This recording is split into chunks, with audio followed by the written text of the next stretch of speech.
आज जो बात मैं कहने जा रहा हूँ वह केवल उन लोगों के लिए नहीं है जिन्हें पढ़ते समय नींद आती है, बल्कि उन सब के लिए है जो अपनी जिंदगी में उठना चाहते हैं पर उठ नहीं पा रहे, जो हर रात कहते हैं कल से पढ़ूंगा, और हर सुबह वही नींद, वही सुस्ती, वही अधूरा वादा। जागना सिर्फ आंखों से नहीं, आत्मा से जरूरी है।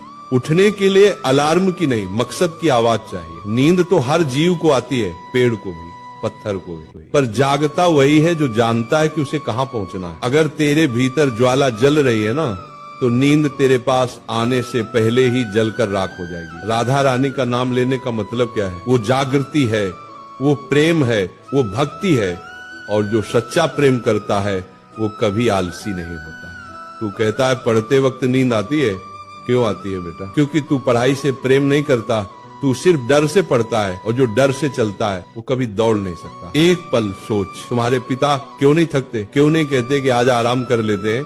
क्योंकि उनके भीतर का कर्तव्य प्रेम से बड़ा है। तो जब भी पढ़ते वक्त नींद आए ना, एक बार अपनी माँ की थकी हुई आंखें याद करना। उस वक्त तेरा खून खुद उबल उठेगा, क्योंकि माँ बाप की आंखों में नींद नहीं है तो बेटा तुझे भी सोने का अधिकार नहीं है।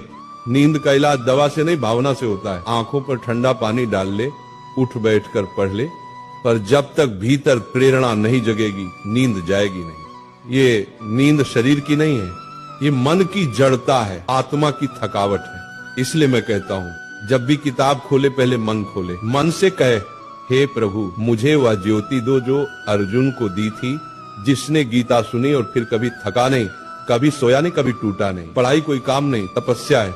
जैसे तस्य मुनि तप करते थे ना, वो जंगल में पत्थरों पर वर्षों तक बैठे रहते थे, वैसे ही विद्यार्थी का तप है। किताबों के बीच बैठना, रातों को जगना, आंखों से आंसू गिरना, फिर भी पन्ने पलटते रहना, क्योंकि जिसने तप किया वही तेज हुआ। तेजस्वी वही बनता है जो नींद को हराता।